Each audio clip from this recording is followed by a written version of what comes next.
다 함께 조용히 묵상을 기도하시면서 1월 24일 주일 예배를 하나님께 드립니다.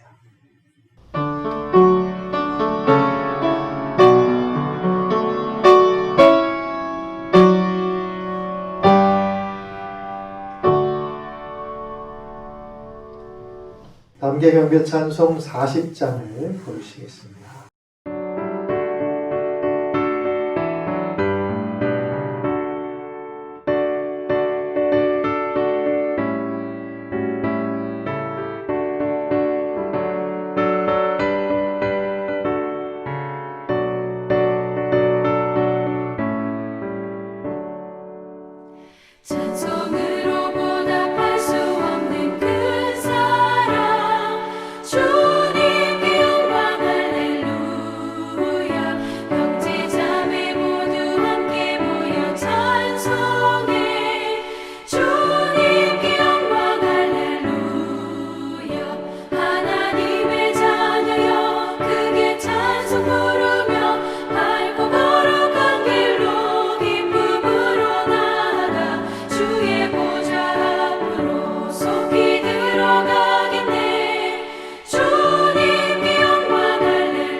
사도신경으로 우리의 신앙을 주님께 고백드립니다.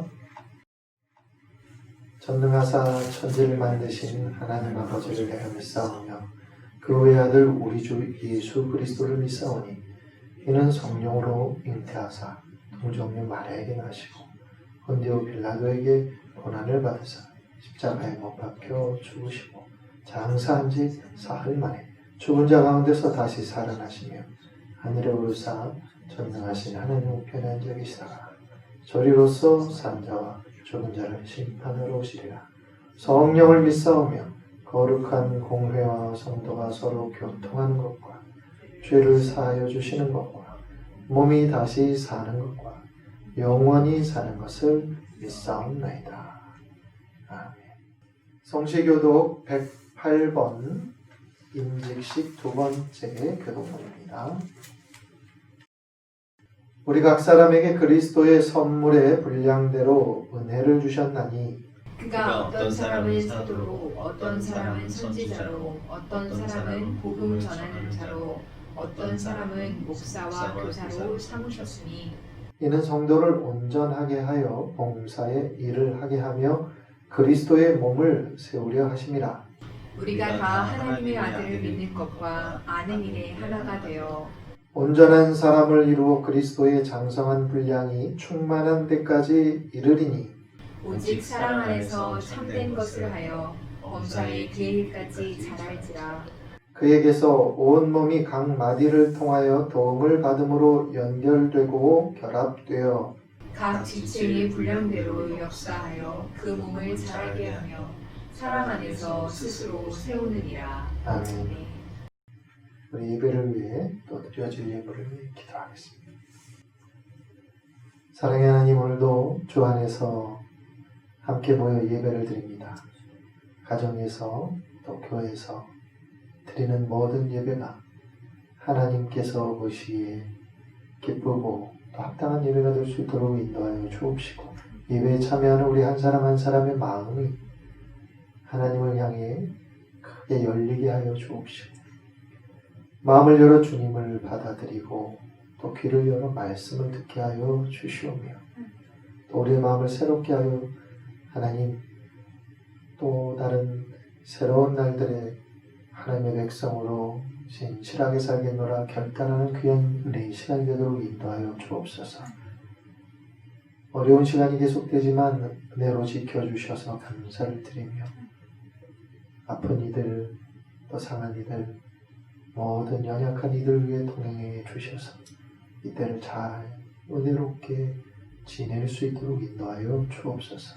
각 가정마다 도우시고 살피시고 사업장과 일터를 하나님께서 붙들어 주셔서 끝까지 이기고 승리할 수 있도록 하나님 꼭 곁에 함께하여 주시옵소서. 서로 돌아보고 기도하며 이 어려운 때를 합력하여 이겨나갈 수 있도록 교우들 가운데 동행하여 주시옵소서. 우리 어린 생명들과 노년에 계신 어르신들까지 일일이 살펴주시고, 정선희 권사님과 박동원 성도님 같은 하나님 또한 중한 질병과 씨름하는 분들 위해 주님께서 특별히 보호하시고 안수하여 주시며 주의 날개 그늘 아래 품어 주시옵소서. 하나님, 우리 예배가 진실하게 또한 하나님 안에서 드리는 살아있는 예배가 되길 간절히 바라옵고, 하나님 우리를 통해서 하나님의 영광이 드러나는 귀한 날들이 되도록 인도해 주시오며, 하나님께서 쓰시고자 하는 공동체요 교회가 될 수 있도록 하나님 오늘도 우리를 빚어 주시옵소서. 모든 예배의 시종을 주께 맡깁니다. 특별히 신천 권사로 임명을 받는 김희정, 김숙정 두 분 하나님 새로운 일꾼들 위해 동행하여 주시옵고, 하나님께 온전하게 쓰임받고 또 기쁘게 하나님께 인정받는 주의 일꾼 되게 하여 주시고, 하나님 나라를 위해 수고하고 애쓰는 모든 수고를 주님께서 기억하여 주시고 우리의 소원과 마음의 기도까지 응답하여 주시옵소서. 오늘 모든 예배를 주께 의탁합니다. 이제 예물을 드립니다. 드려지는 예물 위에 함께하여 주시고 드리는 예물에 복에 복을 더하여 주옵시고, 하나님 특별히 경제적으로 어려움 없도록 각 가정을 살펴 주시옵소서. 모든 것을 주께 의탁합니다.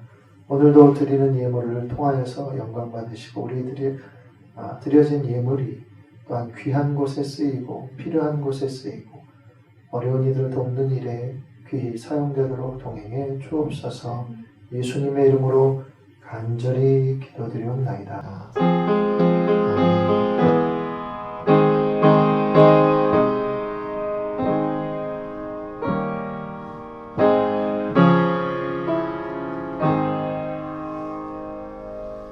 우리 찬송 465장 함께 부르시면서 준비할 예물 드리도록 하겠습니다.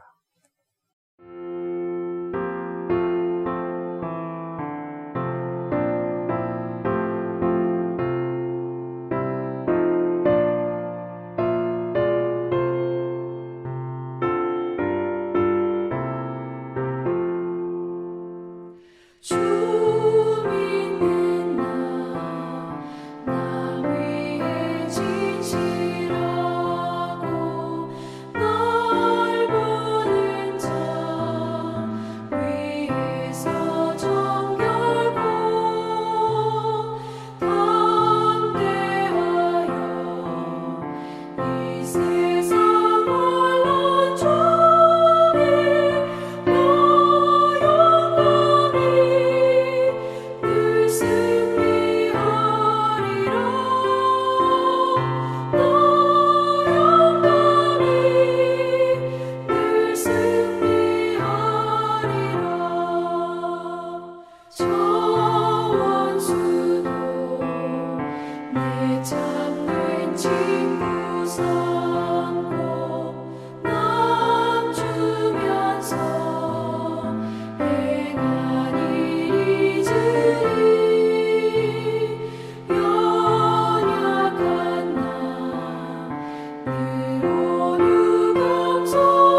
주와 함께 늘 교제하리라.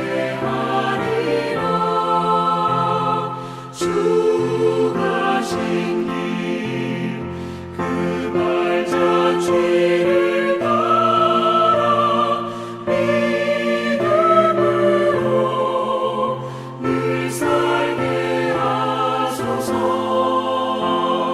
믿음으로 늘 살게 하소서.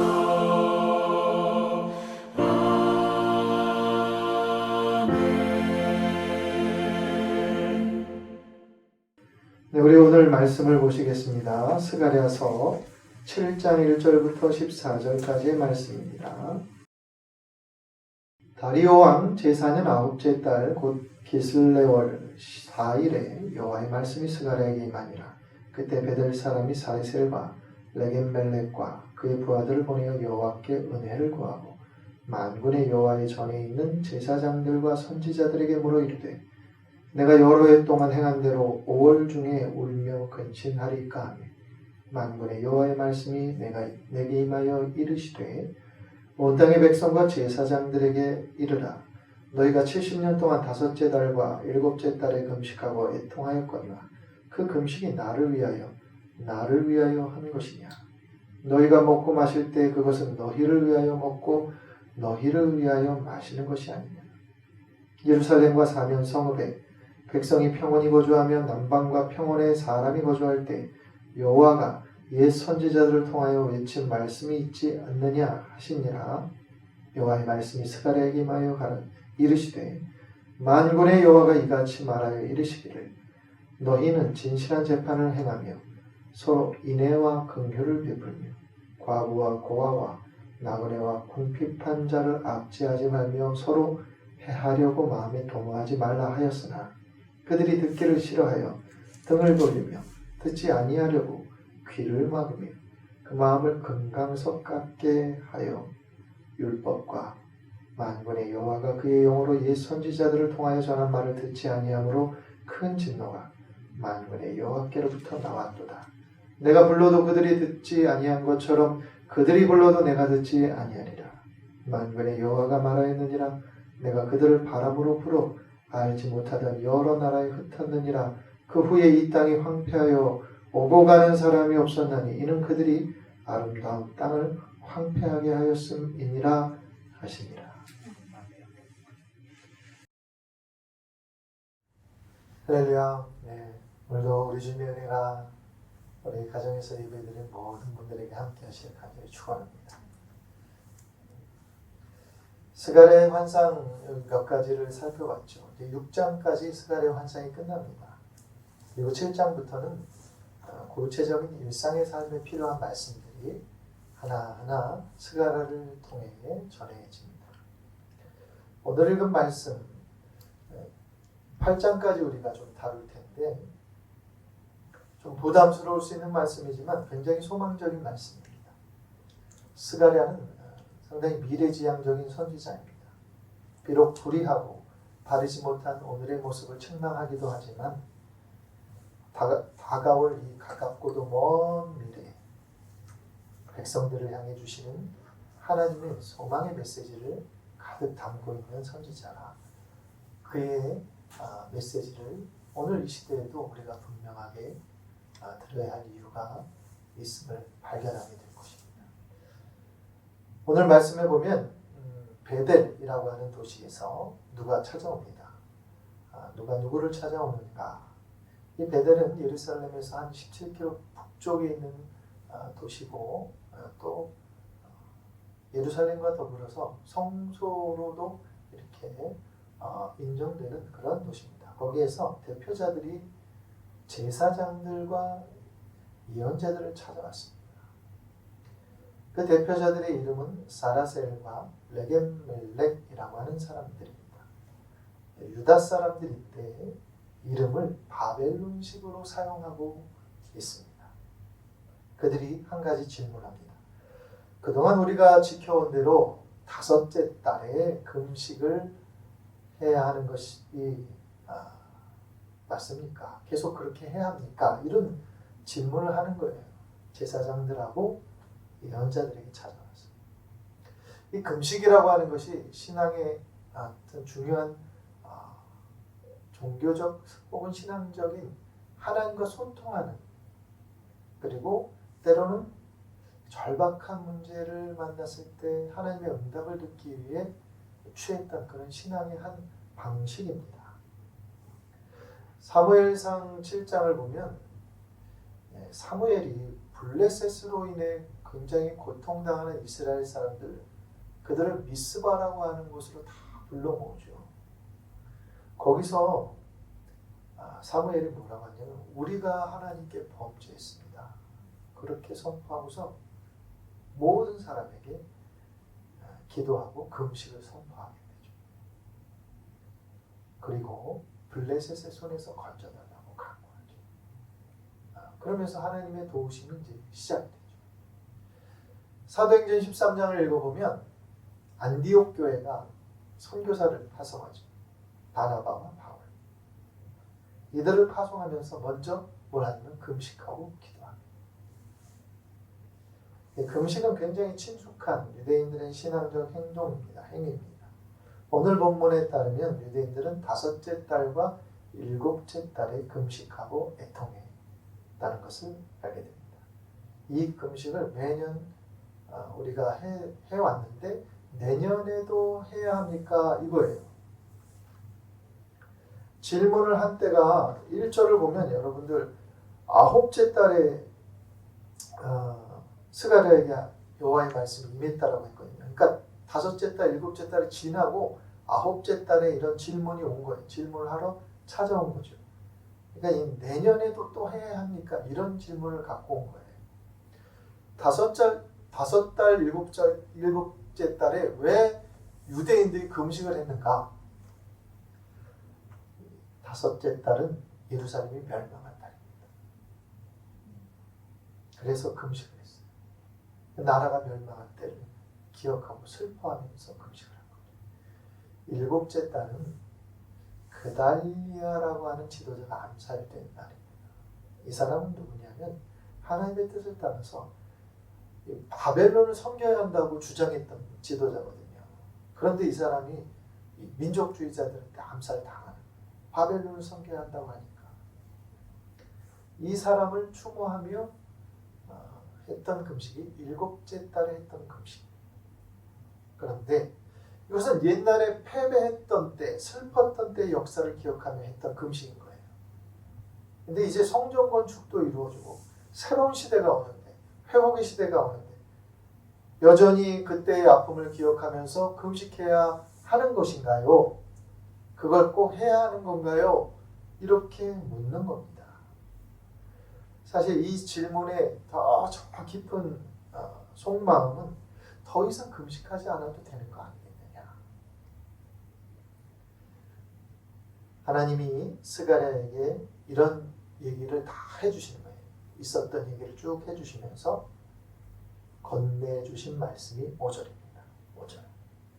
뭐라고 하시냐면 너희가 70년 동안 금식하고 애곡하기는 하였으나 그게 진정 나를 생각하며 했던 금식이냐. 나를 위하여, 나를 위해 2번이나 하셨어요. 너희가 먹고 마실 때에도 너희를 위해서 먹고 너희를 위해 마셨던 거 아니냐. 너희 만족, 스스로의 만족을 위해서 했던 것 아니냐. 이렇게 되물으십니다. 하나님께서 그들이 오랜 동안 금식해온 것을 압니다. 그런데 그 금식이 과연 누구를 위한 것이었는가 되물으십니다. 그런데 왜 하나님은 그들의 질문에 이런 답변을 하셨을까? 왜? 야, 그게 나를 위한 거냐? 왜 이렇게 물으셨을까? 왜 이렇게 다시 마치 따져 묻듯이 말씀하셨을까? 그 힌트를 대표자들로 온 2사람의 이름에서도 찾을 수 있습니다. 아까 언급했지만 이 사람들이 유다 사람들인데 바벨론식 이름을 여전히 사용하고 있다는 것을 볼 수 있습니다. 바벨론이 멸망한 지 꽤 됐어요. 페르시아가 통치하고 있었어요. 바벨론의 포로로 잡혀갔던 자들이 1차가 포로에서 귀환했거든요. 귀환한 지도 꽤 시간이 되었어요. 수십 년이 되었어요. 이제 성전을 거의 건축하게 됐는데 그렇게 많은 시간이 흘렀어도 여전히 바벨론식 이름을 사용하고 있었다고 하는 것은 이들이 여전히 바벨론식 삶의 양식과 문화 그런 일상을 버리지 않고 있었다고 하는 것을 반증하는 것입니다. 이게 단순한 문제가 아닌 거죠. 여전히 바벨론식으로 이름을 사용하고 있다고 하는 것은 종교적으로는 내가 금식도 하고 종교적으로는 애곡도 하는데 관례적으로 그렇게 하는 실제적인 삶 속에서 여전히 세상의 방식을 고수하고 있었다라고 하는 그 증거가 이 이름에 나타나고 있기 때문에 그렇습니다. 쉽게 말하면 그런 거예요. 세상은 생활은 세상적으로 살아가면서 절기가 오면 절기는 지키고 예배 때가 오면 예배는 참석을 하고 그랬다. 오늘날로 말하면 썬데이 크리스찬으로 살고 있었다는 거예요. 사람들이. 그러니까 하나님이 이렇게 말씀해요. 야, 그게 나를 위해 지킨 거예요. 너희들이 그동안 지켜온 게. 누구를 위해 지켜온 거냐? 하나님이 그들의 실제 삶의 모습을 다 지켜보셨는데 그들의 진실한 모습을 하나님이 다 알고 계시니까 헛웃음만 나오는 거예요. 하나님이 탄식 그 자체로 응답하시는 겁니다. 솔직히 양심에 손을 얹고 얘기해보라는 거예요. 우리도 그럴 수 있거든요. 사람들 보니까 하고 그냥 습관적으로 해오던 관습이니까 하고 그럴 수 있다는 거예요. 여러분 오래전 조상들이 하나님께 범죄했던 것이 그들에게 이제는 회개가 되지 않는 거예요. 너무 오래전 일인데 내가 또 이렇게 해야 되나? 굳이 내가 지은 죄도 아닌데 금식하면서 애국해하면서 이런 걸 해야 할 이유가 있을까? 또 계속 해야 되는 게 맞나? 지금은 시대도 다르고 상황도 다르고 굳이 슬픈 날들을 떠올리면서 형식적으로 지켜야 하는가 생각하고 있었을지도 모릅니다. 여러분 가끔 우리도 그런 의문이 들 때가 있어요. 맥추절 이거 지켜야 하나? 우리의 절기와 어떤 관계가 있는 거죠? 우리의 삶과 추수감사절. 과연 우리의 현실과 맞지 않는 성경 절기들을 그게 지켜야 괜찮은 건가? 맞는 건가? 과연 그것은 무엇을 위해 누구를 위해 지켜야 하는 절기인가? 이런 의문들을 가질 수도 있습니다. 그런데 하나님이 그런 의문들에 대해서 구체적으로 답변하지는 않으셨어요. 절기를 왜 지켜야 하는지, 금식을 왜 해야 하는지 그 이유를 모르는 사람은 없기 때문에 그래요. 우리가 예배를 드려야 한다고 하는 것에 대해서 그 이유를 모르는 교회들은 없어요. 그런데 상황이 바뀌고 삶이 달라지고 또 삶도 복잡하고 바뀌어졌는데 이렇게 다 지켜가는 게 번거롭기 시작하는 거예요.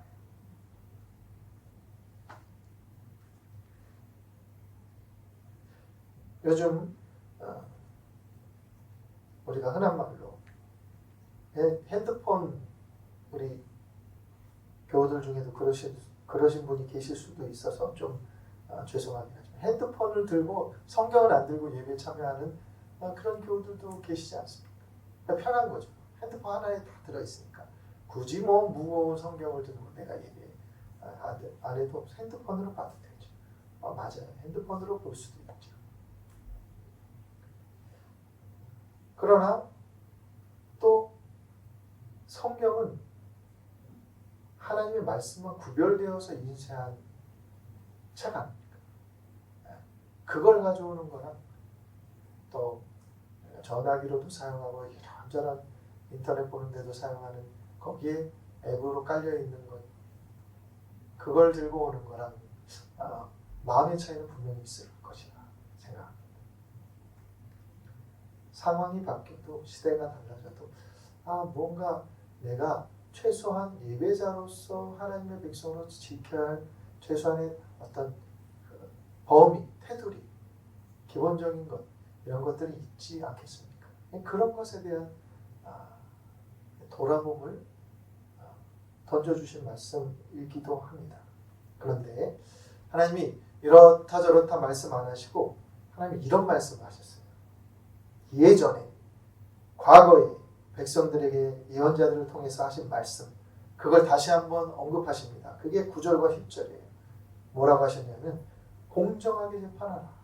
서로 관용과 자비를 베풀어라. 과부와 고아와 나그네 가난한 사람들을 억압하지 말고 서로 해를 끼치려고 하지 말아라. 이 말씀을 딱 주시는 거예요. 온 사람에게 그 말을 전하라고 스갈에게 말씀하신 거예요. 그러시면서 덧붙여 뭐라고 하냐면 옛날에도 내가 이렇게 전달했지만 야 귀를 막더라. 등을 돌리더라.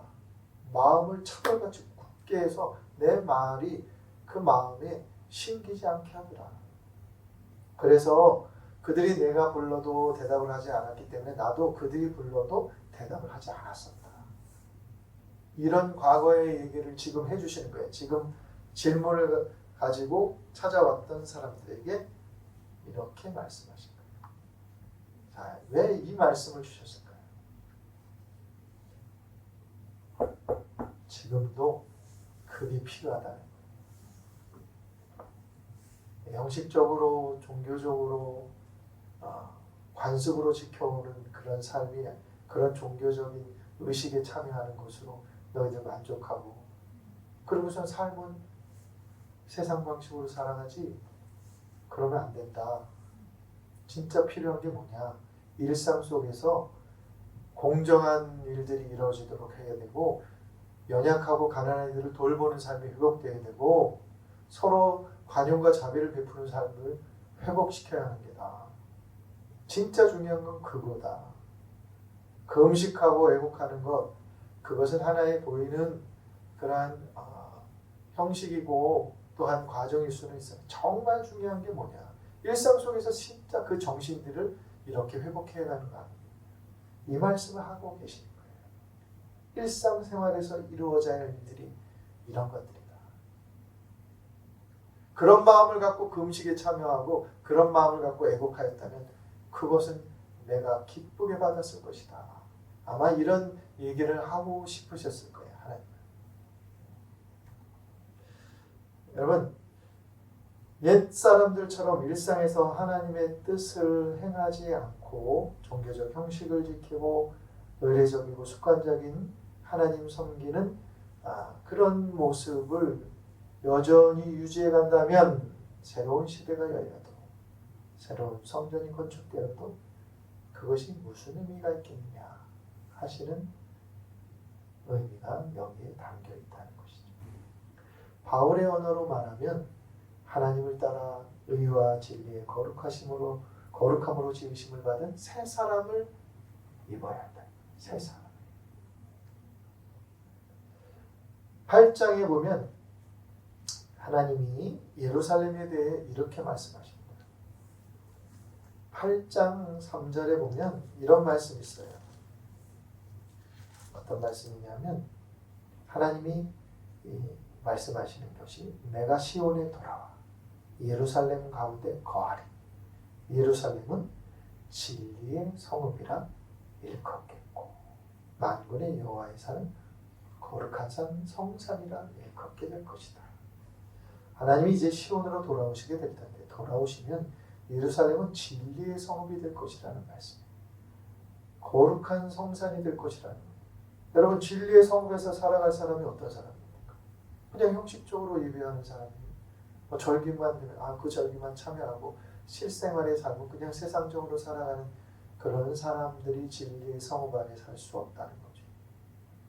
일상 속에서 정말 하나님의 말씀을 회복하고 성결함을 회복하고 의롭고 순결하지 못하면 안 된다는 거죠. 이 메시지를 지금 전달하고 계신 겁니다.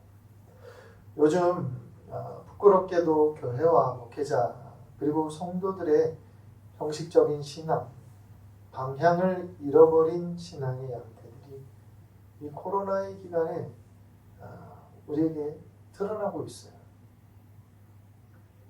성결하지도 순결하지도 의롭지도 못한 모습들이 있었습니다. 어떻게 보면 신천지와 현상적으로 다를 바가 없는 기성교회의 모습들이 비춰졌어요. 회개가 유다 백성들보다는 어쩌면 우리가 더 시급한 것 같습니다. 나는 안 그래요. 우리 교회는 안 그래요. 다른 교회, 다른 목회자, 다른 성도들 얘기죠. 라고 말할 수도 없습니다. 이 우리의 모습이고 나의 모습으로 여기면서 우리가 회개해야 합니다. 그래서 때 묻은 거 벗어내고 새 사람의 옷을 제대로 입어야 하는 겁니다. 하나님이 그걸 지금 원하시는 거예요. 삶을 세상식으로 살면서 예배만 참여한다고 그것이 무슨 의미가 있겠는가? 이 던지시는 거예요. 8장 7절에 이렇게 말씀합니다. 만군의 여호와가 이같이 말하노라. 내가 내 백성을 해가 뜨는 땅과 해가 지는 땅에서부터 구원하여 내고 인도하여다가 예루살렘 가운데 거주하게 할 것이다. 그들은 내 백성이 되고 나는 진리와 공의로 그들의 하나님이 되리라. 하나님 구원하시고 모으실 텐데 그래서 그들을 예루살렘 진리의 성 안에 거주하게 할 텐데 진리된 교회 안에 모이게 하고 거주하게 할 텐데 그들이 하나님의 백성이 될 텐데 하나님은 진리와 공의로 그들의 하나님이 되실 것이다. 이렇게 말씀합니다. 우리 일상에서 이것이 회복되어야 된다는 거예요. 진리와 공의. 13절에서도 말씀합니다. 유다 족속아 이스라엘 족속아 너희가 이방인 가운데서 저주가 되었었으나 과거에는 그랬으나 이제는 내가 너희를 구원해 너희가 복이 되게 할 것이다. 여러분 부끄러움을 당하고 수치스러움을 당하고 저주가 되었으나 이제는 복이 되게 할 텐데 복이 되게 할 텐데 은혜를 베풀기로 뜻하였는데 15절에 그렇게 말씀하시지 않았습니까? 그러시면서 16, 17절에 이렇게 말씀하시죠. 너희가 행할 일은 이러하니라.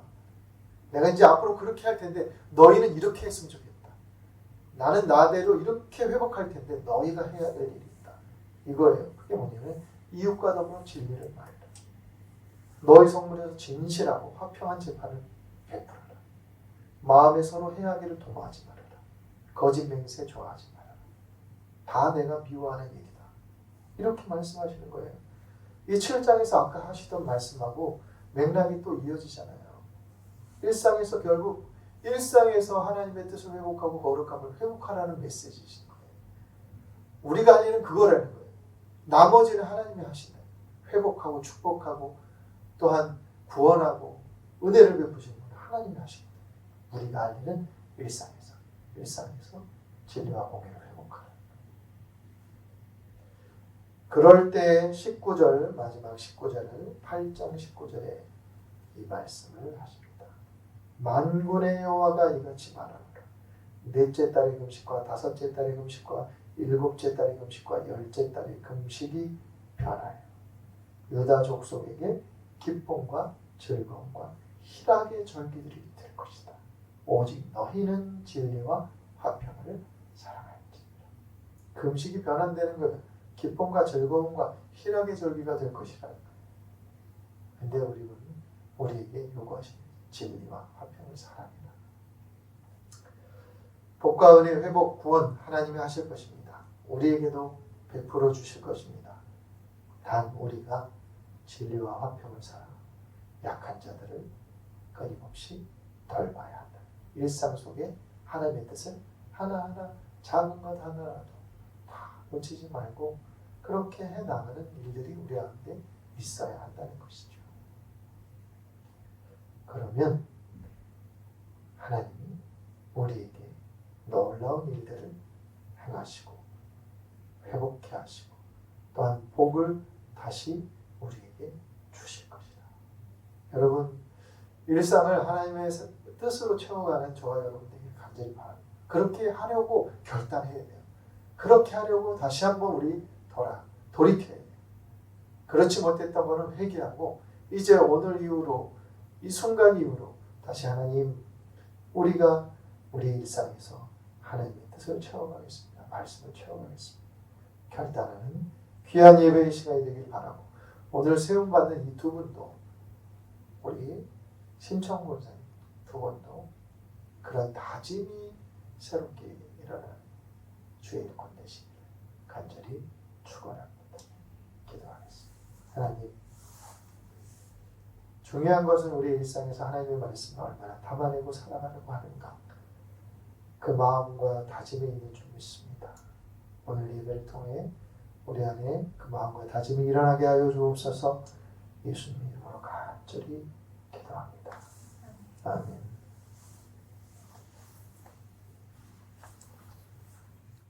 이 교회 소식을 전하겠습니다.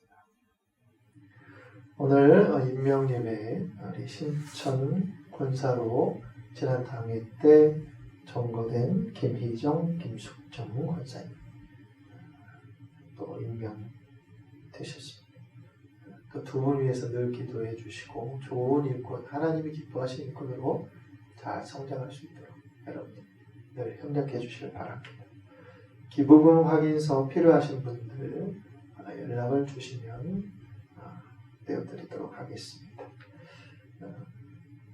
계속 코로나를 위해서 또 그 코로나의 종식을 위해 싸우는 모든 분들을 위해서 아픈 분들을 위해서 기도해 주시고 또 이 위기의 때에 교회가 또 정말 교회로서의 역할을 다 할 수 있도록 여러분 위해서 기도해 주시기를 부탁을 드립니다.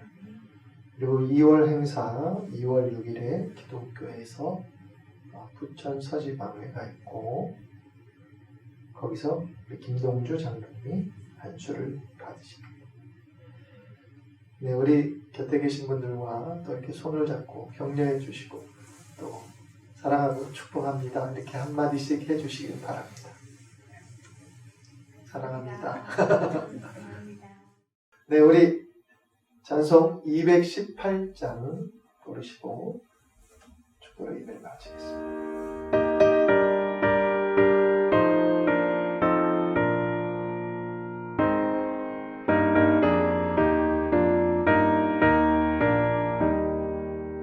내 맘과 정성을 다하여서 주 너의 하나님을 사랑하라. 내 몸을 아끼고 사랑하듯 형제와 이웃을 사랑하라. 주께서 우리에게 명하시니 그 명령 따라서 살아가리. 널 미워해 치는 원수라도 언제나 너그럽게 사랑하라. 널 핍박하는 자 위에서도 신실한 마음으로 복을 빌라. 주께서 우리에게 명하시니 그 명령 따라서 살아가리.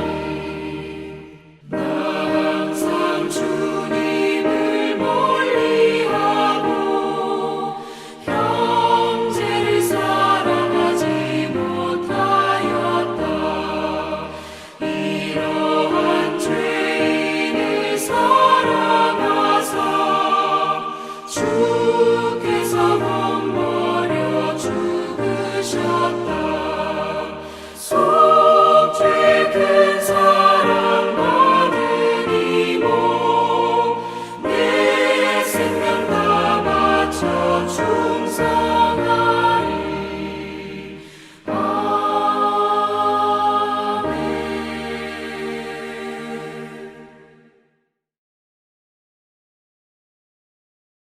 기도하겠습니다. 하나님, 우리를 사랑하셔서 하나님 백성 되게 하셔서 감사합니다. 하나님 백성으로 살게 하소서. 주일에만 특별한 때만이 아니라 일상의 삶이 하나님의 살아계심을 드러내는 주의 백성, 온전한 주의 제자의 삶이 되도록 우리와 동행하여 주옵소서. 이제는 우리 주 예수 그리스도의 은혜와 하나님의 살아계심과 사랑하심과 또한 성령님의 교통하심, 예배를 드린 모든 가정 위에 언제나 함께 하옵시기를 간절히 축원하옵나이다.